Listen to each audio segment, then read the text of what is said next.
Now, Sam Fender's on a wee bit of a roll at the moment. He recently opened for young bucks Neil Young and Bob Dylan at Hyde Park. He won the Brits Critics' Choice Award and played the main stage at Glasgow's TRNSMT Festival. And our Paul English spoke to Sam after he came off stage.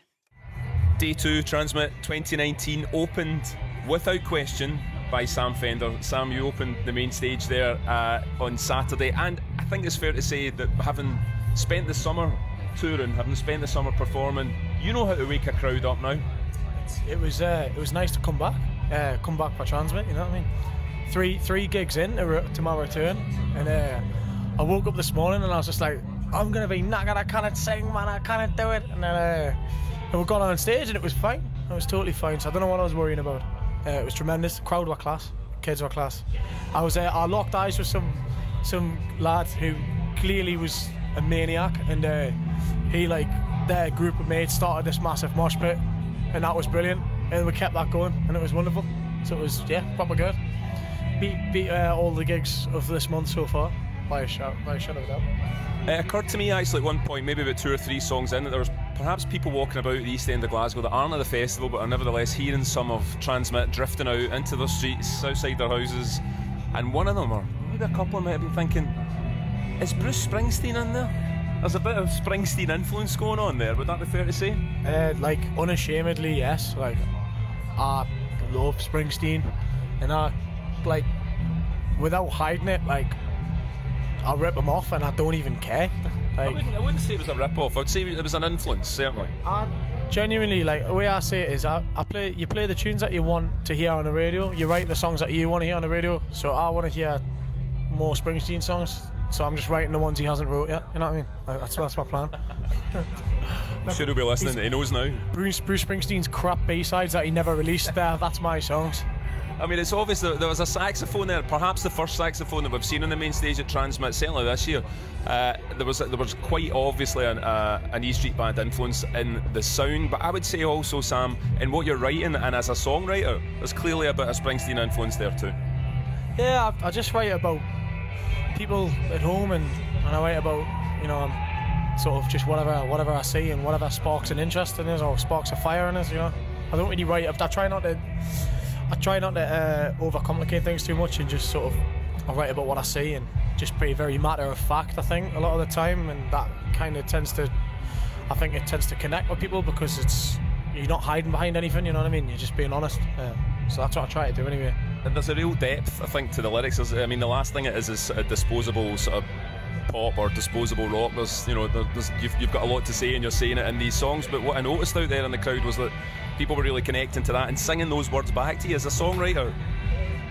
I guess when you're setting out to write those songs, you can't really imagine what that's going to feel like. How does that feel?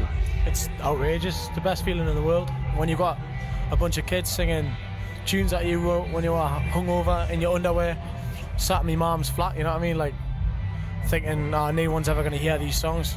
And now I've got a bunch of kids singing them back. It's amazing, man. It's incredible. Best feeling on the planet, man. Songs like Spice and Dead Boys, there's a real bite to them. They're kind of quite scathing State of the Nation addresses almost. It's like you obviously felt compelled to say something about those things. Aye. Tell us about that. Why did you feel compelled? Well, Dead Boys, I wrote a song because my mate killed himself, and then another person I knew also killed himself in my hometown, and then there was a kind of chain of young lads who were topping themselves at home, and it was awful. And then you kind of become more aware of it when you experience it. You become sort of hypersensitive to them things. So I started seeing it in the news more often, and I think me eyes were more attuned to seeing suicide rates. And then when I looked it up, the rates of suicide in the UK are absolutely outrageous. It's 84 men a week. So I realised it was that was after I wrote the song. I wrote the song as just a reaction to that, and then I saw the statistics and stuff, and that was mental. And then Spice was written because there's a really bad homeless problem in our country, and there's a homelessness problem in Newcastle, where I'm from, and there's a lot of people smoking legal highs, and there's spice legal high, and there's like a proper pandemic, you know what I mean? And it's awful. Like it actually affected quite a few of my mates and that, and when I was growing up, because it was kind of marketed as this like sort of synthetic legal cannabis. So when I was a kid, we were all like, oh great, like this is something that we can smoke legally, not get bothered off the police, be able to have a laugh. And it was far worse than that. It was far more sinister than just cannabis, you know what I mean? So and it's took a lot of people, you know, it took a lot of people out of work and put a lot of people on the streets, and it's not a nice drug. I think there's a real resonance, but I mean, obviously there's a sense of simpatico between cities like Glasgow and Newcastle anyway. But there's I think that story and that song and the point that you're making really resonates here.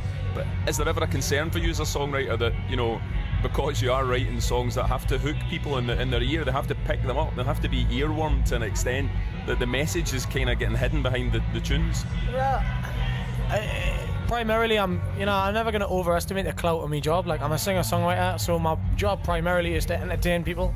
If they like the tune, that's a winner.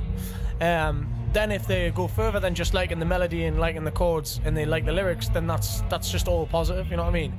So, as far as I'm concerned, like, great if they get the message, but like, I mean, I'm putting these lyrics into pop songs essentially. I'm not exactly like some sort of mega edgy, like, you know what I mean? It's not, what I'm doing it's not like it's not been done before, you know what I mean? So if they get the message, great. If they don't and they like the tunes, great. It doesn't matter, as long as they're there to just enjoy it themselves, and that's what music's about. Essentially, it's about fucking taking you away from the daily grind for 5 minutes, just have a moment to yourself to enjoy the tunes, you know what I mean? That's all that matters. I think you're doing both, Sam. I think you're managing to get people listening to you, thinking about what you're saying and enjoying. So all the best to you. It's been great chatting to you, and we really enjoyed your set today. Oh, legend. Cheers. Thanks a lot, man. Thanks a lot. Thanks for having us.